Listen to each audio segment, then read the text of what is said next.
ni déet bon après am Macky Sall ñëw Macky Sall moom it fa Abdou Diouf jaar la jaaroon. nekk na maire nekk ministre nekk premier ministre nekk président assemblée nationale soog a nekk président de la République kon jàng na. jàng na lu ñu yore bi mu faloo gis nga ko ni mu faloo moo tax mu am ay jafe-jafe. dafa ni comme ni ko waxee ci seen coalition bu mag boobu Benno Bokk Yaakaar boobu dañoo bennoo sigil Sénégal la woon mu ñëw. ñu fexe ba def ko Benno Bokk Yaakaar muy coalition bu mag a mag mu ni nañu ànd gagné noo ensemble. gouverner noo ensemble. loolu du lu système bu baax. loolu escroquerie politique sax laa koy tuddee. parce que mënoo ni yow da ngay ñëw proposer benn programme nit ñi fal la nga ñëw jël ay ministres yoo xam ni nekkuñu à la hauteur nga dénk leen ay postes parce que ay quota la. loolu du système bu baax. c'est vrai que parti bu ne day am quota. quota xam nga ko bu ñu wax quota kon compétence nekkatu. ma analyser loolu yëpp nag ma ni daal li nga xam ni ñun moo ñu mën a génne ci lii ñun mooy dañu war a def réforme bu mag a mag boo xam ni moo ñu war a génne ci jafe-jafe yi. réforme boobu danaa ci ñëw lan la war a doon danaa ci ñëw. mais li nga xam ni moom laa analyser ci situation bi. réforme bi nga xam ni moo ci ne moom la ñu war a def mooy changer fexe ba nga xam ni danañu am. conseil constitutionnel bu mat boo xam ni day mat 100 membres. comme ni conseil économique social nekkee. assemblée nekkee moom it conseil boobu conseil constitutionnel la fële conseil économique et social mais 120 membres fa nekk. comment se fait-il que nag ñu ni conseil constitutionnel nga xam ne moo gën a ëpp dayoo. parce que li muy gérer mooy constitution bi. ñoom ñooy gardien de la constitution. ñooñu warul nekk cinq membres yu ñuy consulter. moo bëgg ñu def ko une assemblée de 100 membres yi ñi fay dugg mooy anciens fonctionnaires yi nga xam dem nañ ba retraité. te hauts fonctionnaires ñoo xam nekkoon nañ ay ministres wala ñu nekkoon président de la République wala ñu nekkoon ay fonctionnaires yoo xam ni. apolitique. te am bonne moralité bu baax ñooñu la ñuy jël dugal leen fa ba mat 100. 100 yooyu nag buñ fa nekkee kenn maanaam duñ leen daane duñ leen changé. day daal moo leen fay jëlee wala ñu dem ba wóor nañ feebar nañ ba wóor ñëw kii. liste baa ngi xaar ñu dugal ko ca topp. di leen maanaam jox leen nag ñu nekk les gardiens de la constitution. ñooñu.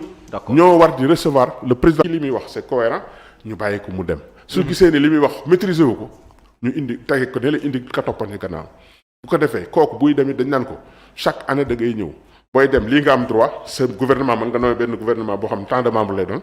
lii mooy budget bi ministre naanaa di dégager lépp. moom fond de kii am sax caisse noire am sax dañ ko koy wax. ni ko waroo dépasser nangam ak nangam ak nangam oto yi ngay yor nangam ak nangam.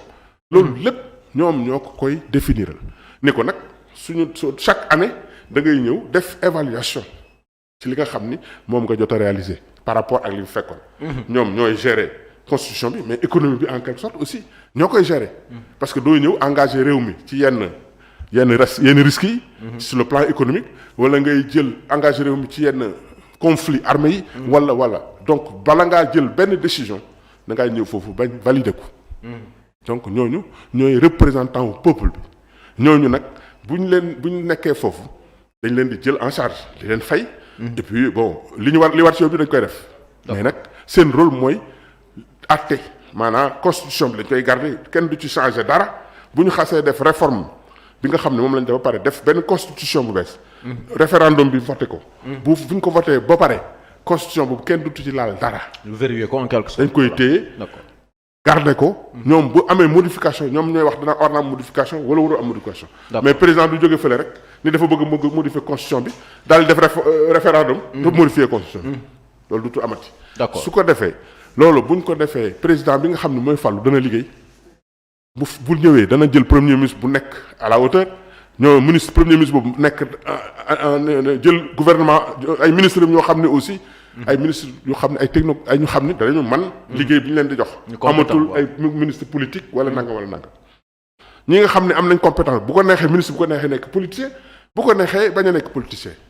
mais mënuñu nekk ay ministres yoo xam ni ay politiciens lañ dañu war a wuti ay base pour di wut ay base électorale pour le président wala le pouvoir wala le parti au pouvoir loolu tey encore buy accéder au pouvoir amatul parti nekkatul chef de parti.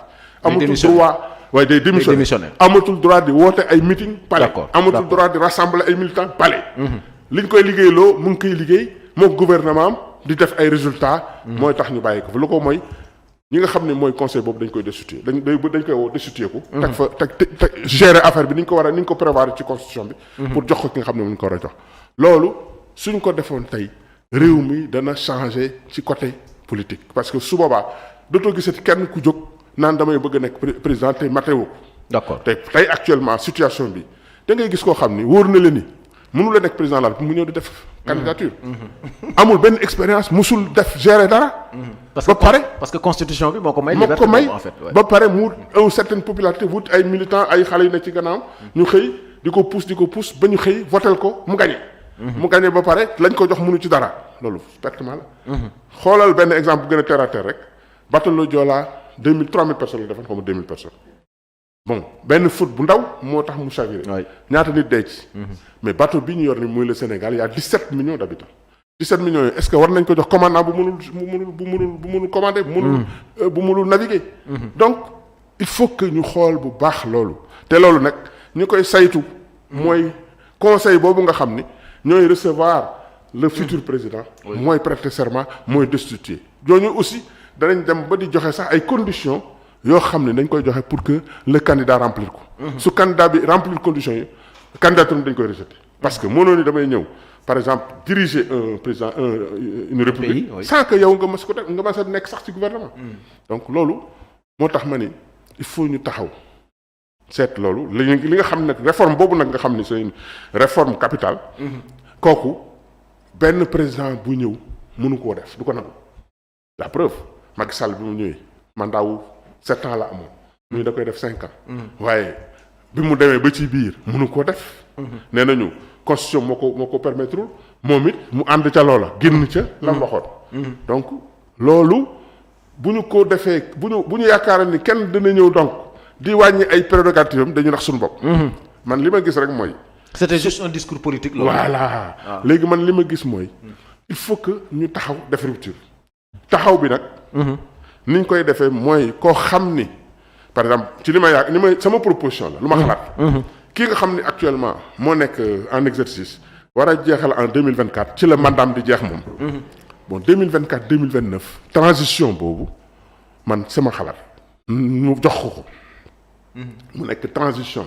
mandat wu peuple bi lay doon 5 ans yooyu 2024 2029 ñu bàyyi Macky Sall continuer mais réforme bi dañ koy def.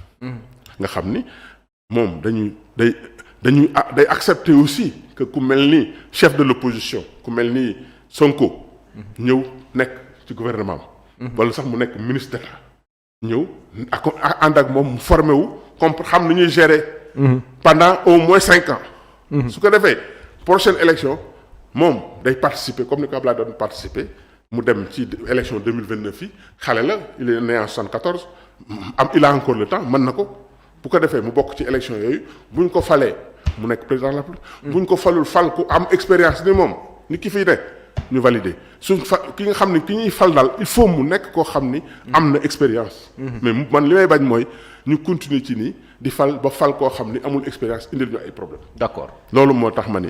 nañu waxtaan. man du ma politicien mais pour proposition bu ma teg la. léegi nag su fekkee ni loolu parti au pouvoir bi nangu nañ ko. mu ñu accepté ko. ak opposition bi mooy lan Macky Sall nangu déjà de 2024 à 2029 réforme boobu da koy def. d'abord Macky nu tëtti le chef de l'opposition mu nga xam ne mooy Sonko ñëw accepté nekk ci gouvernement ki mën na nekk sax par exemple ministre d'État. wala bu ko neexee mu def ko premier ministre moo xam. mais l'essentiel est que na participer su participer nag 2029 mu ñëw briguer comme ñëpp bu gagné. muy noonu bu gañewul keneen ku gañe muy noonu. d'accord moom daal laa gis ni te bu ñu ko defee lii avantage bi mooy li weesu. avant 2024. gestion boobu comme ñoom dañoo àndoon gérer ko ni fi nekkee woon ni ñu ko daan gérer. ba mu jur lii buñ leen ci topp duñ ci topp benn président ñuy weesu woon ñoom ñëpp dañ leen di classer maanaam seen dossier bañ koy fermer mais 2024 2029 nag gestion boobu. lépp luñ ci def ci lu dul noonu dañ leen ciy topp mënuñu ko sax parce que dañ koy def ensemble. d'accord mënu ko def moom rek. parce que du ko def ak équipe am. mais da koy def ak ñeneen. muy Sonko ñeneen ñu bees ñoo xam ni moo leen di jël dugal leen ci gouvernement am pour mën a gérer cette situation là muy 5 ans yu mujj yi. d'accord su ko defee bu ñu demee ba 2029 su fekkee Sonko gagné fekk am na expérience mu wane lu mu mën ñu xam. su ko defee loolu mooy li nga xam ni man loolu laa gis ni moo gën ndax au moins Macky Sall d'accord am na ay fautes am na ay erreurs mais réalisé na quand même yu bari te tàmbali na ci ay réalisation loo xam ni war pour man dañ ko war a bàyyi mu àggale ko muy BRT yeeg nu mu tëtti autoroute à péage yeeg yooyu projet yëpp. moom moo ko initié te mi ngi ci pétrole beeg gaz waxaalumu ko. kon nañ ko bàyyi pétrole bi dañ ko commencé exploiter en 2023. donc 2024 mu dem keneen ñëw koo xam ne xamuñu ndax mën na wala mënul. c'est à nos risques et périls. donc mieux vaut par mesure de prudence. d'accord ñu ak nangul ko mandat boobu mais ça sera mandat du peuple. un mandat transitoire d'accord mandat du peuple comme la chaîne du peuple le mandat du peuple lay doon. d'accord man li may su ko defee nii ñu ko waxee. la koy doxalee suñu demee nag ba 2029 moom day génn obligatoire. d'accord su ko defee su fekkee Sonko la nit ñi bëgg Sonko ñëw toog fekk au moins jàng na ni ñuy gérer réew doo jóge fële rek daal di ñëw rek nii dama koy gérer du yombul man ñi ma gis ñu fi jaar fi ñëpp def nañ apprentissage bi Senghor Abdou Diouf def na apprentissage bi Abdoulaye Wade def na apprentissage bi Macky Sall def na apprentissage bi mais Sonko defagul apprentissage te moom la nit ñi bëgg. quoi qu'on dise moom actuellement moo nekk en pole position.